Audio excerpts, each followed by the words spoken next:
Hello everybody, welcome back.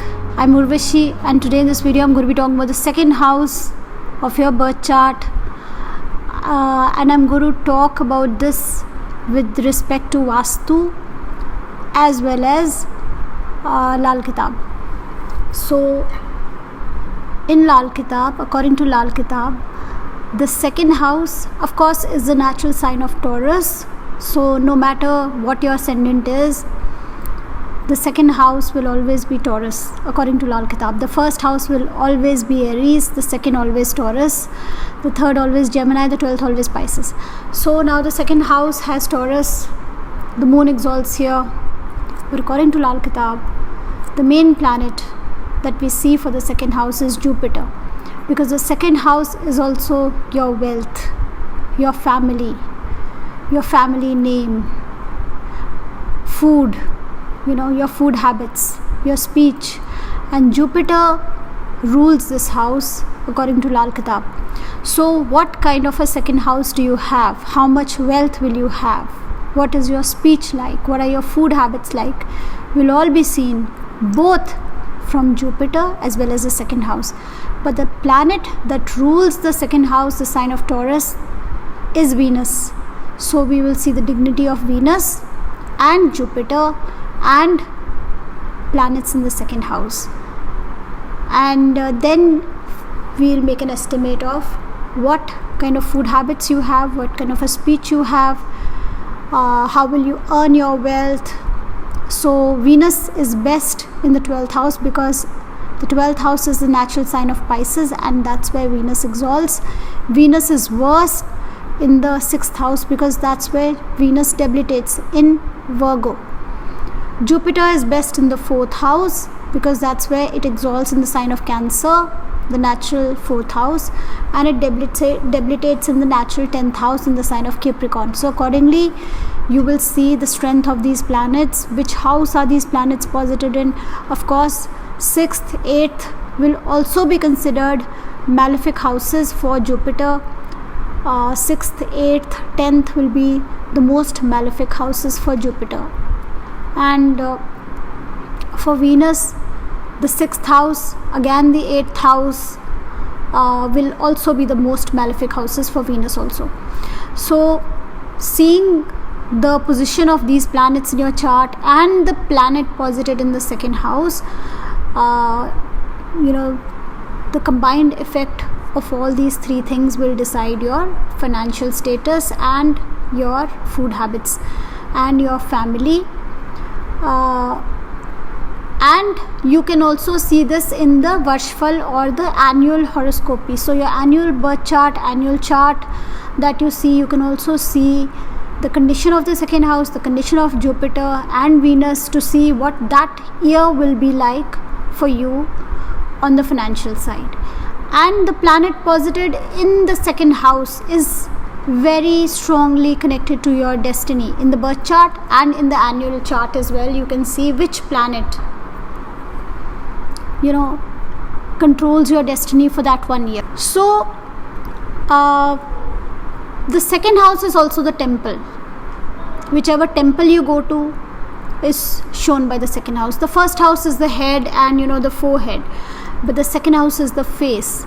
And right from below your forehead, where your eyebrows are, from your eyebrows onwards, the second house starts. So to activate the second house, what you can do is you can use a tika or a tilak between the eyebrows, not here but here, just between the eyebrows. You can use a tilak, and the tilak, depending on the tilak, you will invite that particular planet to come and sit in your second house. So for Jupiter, it is Kesar or saffron. If you want Jupiter to be in your second house, you can use a Kesar tilak. These are remedies that I'm sharing with you. For Moon, it is a tilak of milk. The tilak will be of milk. Or what you can do is you can pour milk on a banyan tree, near the root of a banyan tree, and when the mud is a little wet with the milk, you can take a little bit of that mud, the wet mud with the milk in it, and you can use that as a tilak between the eyebrows to activate the second house. So then you have you're activating that second house with moon, and moon exalts in the sign of Taurus. So for Jupiter, saffron. For moon, it's milk. For sun, it's red sandalwood tilak, red sandalwood paste. For Ketu, it's ashes. So that is why you will see a lot of sadhus, they are using Ketu tilak. They are using the tilak of ashes. They have these ashes smeared on their forehead. So they are inviting Ketu to come into the second house because they want to have nothing to do with wealth. And then you have Saturn, black tilak. You are separating yourself from wealth. Saturn separates you. Then you have Mars. You have red Raleigh. I do not know how to translate this in English, so anybody who knows that, you can write that in the comment section. So this is one way of getting that planet or that energy to impact your second house.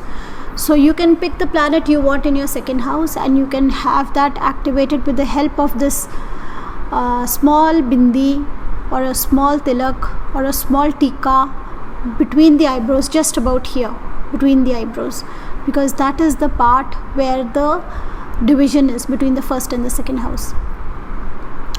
So the second house is temple. Whichever planet sits in the second house, donations related to that planet in a temple will be very good.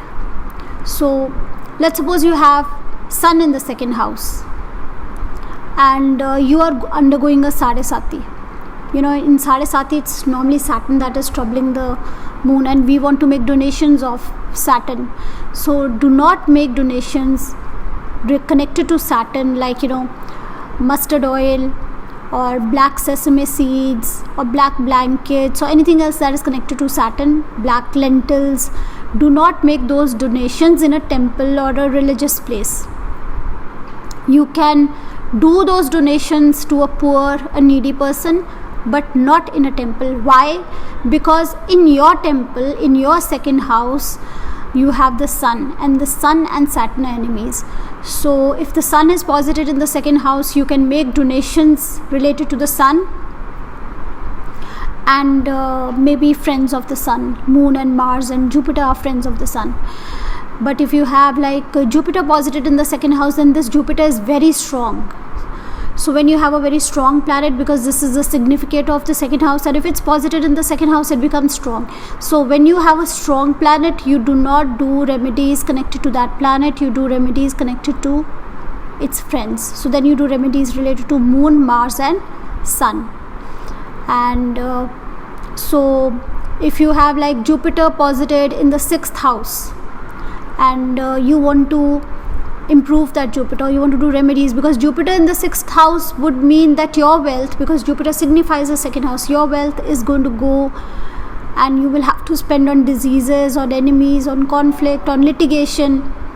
So the remedy for that can be, because the 6th house is the natural sign of Virgo, so Mercury is signified by mud pots, so you can take a mud pot and you can fill it up with the yellow lentils, chana dal, because Jupiter signifies chana dal, and you can fill that pot up with the yellow lentils, and you can flow it away, have it flown away in a river or a water body.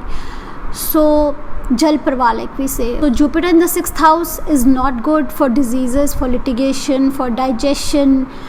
It can bring fat in the body. It can give liver issues, digestion issues, and also expenditure will be on all these things. So then you can do these remedies. If Jupiter is in the 8th house, you can do remedies related to the cremation ground, because the 8th house is the cremation ground. So in a cremation ground, you can have a small mandir, or you can donate things related to Jupiter. People in the cremation ground sometimes like to read scriptures while they're waiting there. They would like to read something from the scripture. So some book, some scripture, some book related to religion, you can donate there as well. So you can do those kind of donations to strengthen this Jupiter. If you have Venus in the 2nd house, it is a very good indication for enjoyment, luxuries, comforts. But Jupiter in the second house makes sure that you have a good bank balance. So Jupiter is like a banker. Jupiter ensures that there will be no leakage of money. Jupiter in the second house means you will save, you will hoard, you will collect. Venus in the second house means you will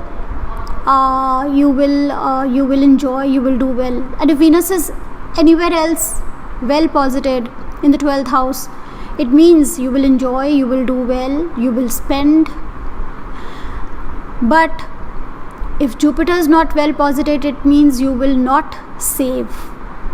Jupiter ensures that we save, there is no leakage of finances, there is no expenditure on litigation, on hospitals and things like that.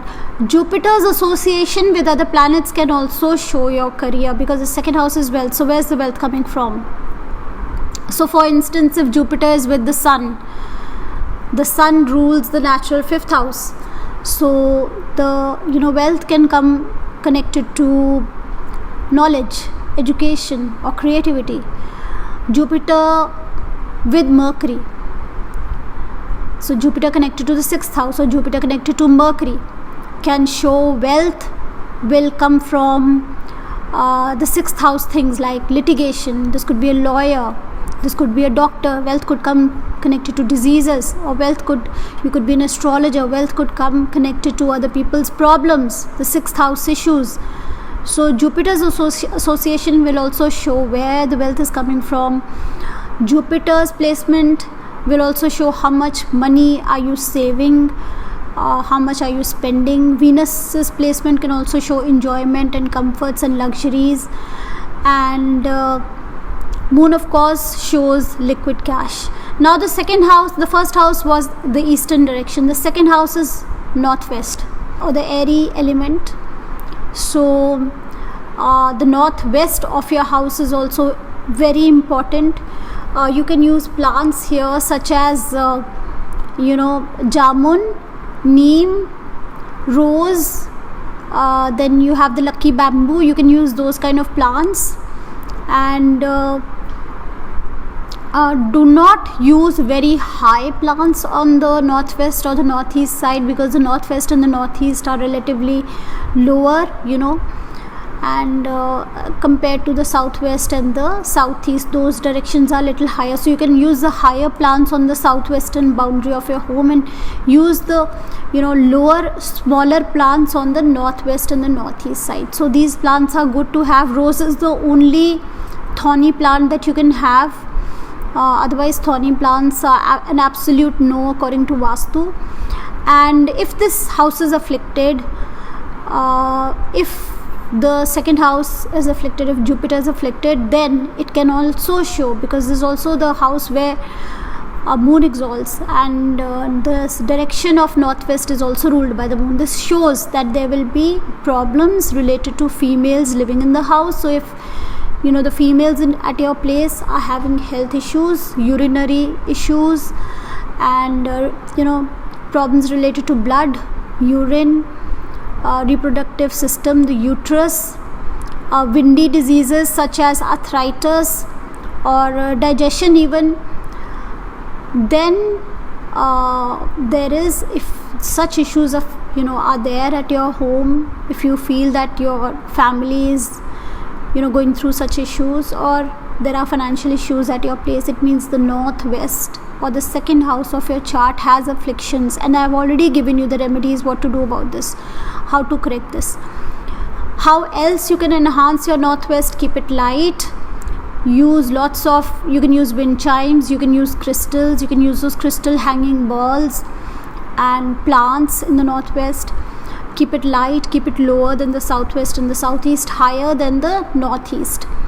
And so any way you can enhance the air element is what happens in the northwest. So all these health issues that we discussed, or Jupiter in the 6th house, and diseases related to fat and liver and digestion, then again what kind of remedies you can do for that Jupiter. You can use a saffron tilak to invite that energy or to create that energy in your second house, And the other really, really good remedy for the second house, if the second house is afflicted and you're having any of these health issues or financial issues, speech issues, family issues, then moon is another key planet, because moon exalts in the sign of Taurus.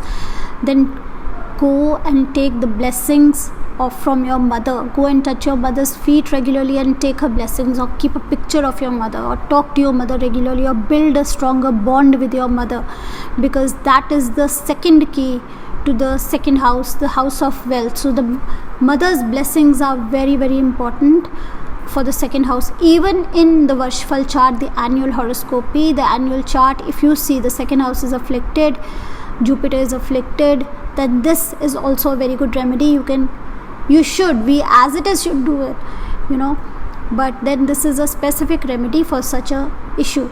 If there are planets in the 10th house, then the second house is automatically activated. If there are no planets in the 10th house, then the second house, even if it has planets, they would be kind of inactive or passive. And you can do donations, and you can activate the 4th house. You can activate the moon by connecting with your mother, or you can use a tilak, a paste of Jupiter, a kesar or a saffron paste on your forehead every day to activate that second house. If Jupiter is well placed, if Jupiter is strong, if the second house is good, your speech will be good, your wealth will be good, your ability to make money will be good, your ability to save money will be good.